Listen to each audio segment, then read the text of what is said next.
Good evening, everyone. Welcome to Mitchell's Childhood Memories, Part 8. Um, Growing up in Brooklyn, New York, my parents were very observant of me, and they noticed when summer times came, when I was like 3 or 4 years old, I really suffered a lot. I suffered from the heat. Most of all, I suffered from the humidity. I was like withered up in the heat. And so, as a solution, my parents decided to take me in future summers to the countryside. So between I was 5 years old and 12, probably 5 or 6 out of 8 summers, we went up to the Catskill Mountains north of New York City, and we stayed in a bungalow colony for the summer. That is, my mom stayed with me, and because my dad had to work, but he would come up to the mountains with us on the weekends or when he had vacation from work. So basically, I was staying with my mom, and then my little brother and sister were born. Uh, they were up. They were up there also. Um, when I was there, I was the name of the colony was called Excelsior Lodge. There were about 30 bungalows, and there was a hotel in the middle, and we're surrounded by amazing forest. Um, and and I went to camp during the week. And actually, this is a picture. This photograph here is my actually when I was 12 years old. These are my camp mates, and I just want to point out that's me right over there in the striped shirt all the way to the right. That was my last year at Excelsior Lodge, and the camp was great. We did a lot. We did a lot of swimming. We did a lot of hiking. We did arts and crafts. We did theater. We did sculpting. We did a lot of fun things. But the best of all was baseball, and I was the best baseball player in the camp. Well, that's my opinion. There I am with a baseball bat right at Excelsior Lodge. And I was a terrific shortstop. And I had like this knack. If there was a fly ball down the left field line, I could run out to the outfield and catch the ball over my head without even seeing where the ball was. I just knew where it was. I was a great defensive shortstop, and I had a great time. I loved the swimming. I loved everything. But it's interesting. There was no camp on Saturday and Sunday, and the camp ended late in the afternoon, so I had free time. Now, there's something about my nature. When I have free time, uh, I need my own space. I need to be alone. It was like that in the city. It was out like in the country. Um, I need to be within my own thoughts in my own world. And when I decided, well, what am I going to do in my spare time? So I decided, and there's forest all around. Let me see what that's all about. There's no wild forests in Brooklyn. So I went into the forest, and I loved it. It was so different. I remember the lighting was so fantastic, and, and the sounds and the birds flying, and the deer jumping, and the squirrels going up the tree. But at that, but I was really a wild kid. Can you imagine? About 7 years old or so, 7, 8 years old, and my eyes came upon frogs, and I became a great frog catcher. I would catch frogs easily. Then I would decide I'd want them as my pets. So, like one day, I went into the forest with 2 buckets, and I caught 25 frogs. Put them in a bucket. I caught a snake and put it in another bucket, and took them home as my pets. Well, I kept the snake outside the house. I was smart, but I brought the frogs inside. But I thought there was a cover so they wouldn't escape. I never told my mom. And then in the middle of the night, I heard a scream. My mother was yelling. The frogs had escaped, and they were jumping all over into her bed and all over the cottage. Wow, did she ever scream, and did she ever yell at me like she's never yelled before? I deserved it, of course. And anyway, I caught all the frogs, and next morning I brought the snake and the frogs back and released them in the forest. And I learned my lesson not to capture wildlife, more or less let them be. But I was really fascinated by frogs, and so I would sit for days and days observing the frogs, how they lived. And then I did an experiment.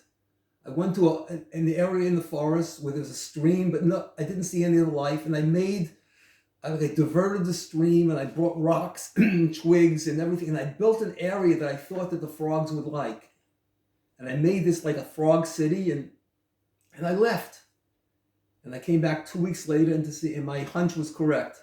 A whole bunch, families of frogs moved in. They were having the time of their life in the perfect community that I had made.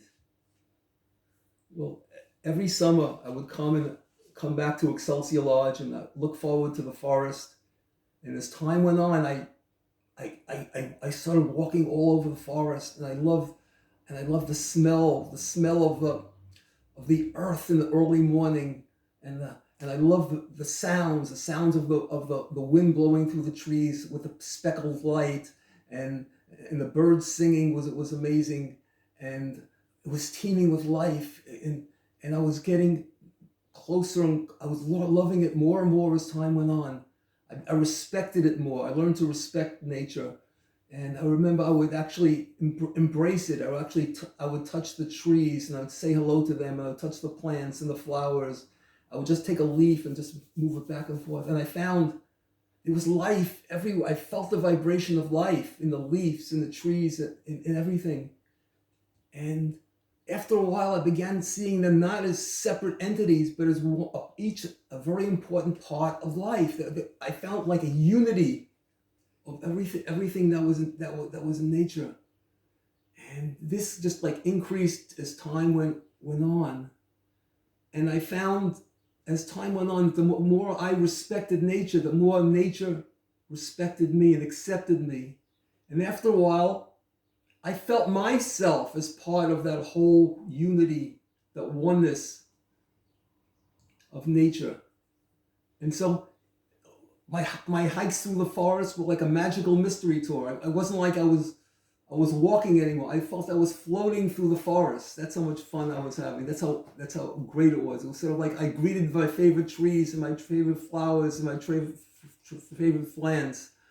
I felt a tremendous unity. I felt like everything was part of the same. Everything was communicating with. They were talking to it. I knew the trees were talking to the trees, and the trees were talking to the bushes, and the bushes to the plants, and we were all talking to each other, and it was just one amazing thing. It was so fantastic.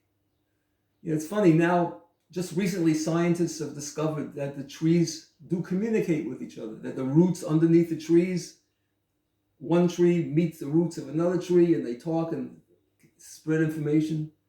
But I could have told that to them like 50, 60 years ago. I experienced it myself. And that unity, that oneness, it's unsurpassed, the feeling that I had in the forest.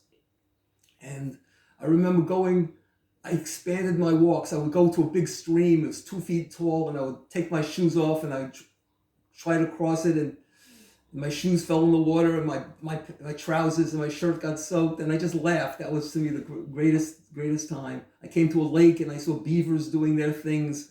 I saw turtles, and I love them. I would throw bread to the fish just to see the fish jumping, and just to see the fish. This was like this was like paradise for me. I picked blueberries, wild blueberries, brought them home to my mom.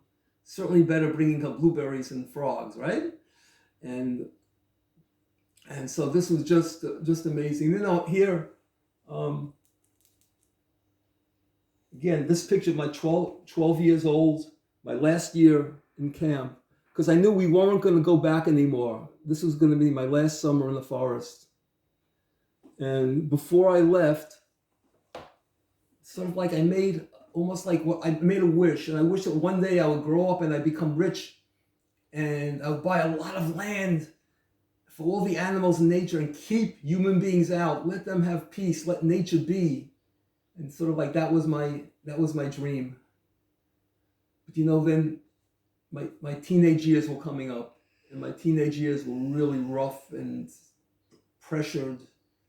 And I was approaching the real world and life, and I knew, anyway, I forgot the beauty of nature, and I sort of, like you could say, I went to sleep. I forgot. And then now 60 years later, I've become a child again.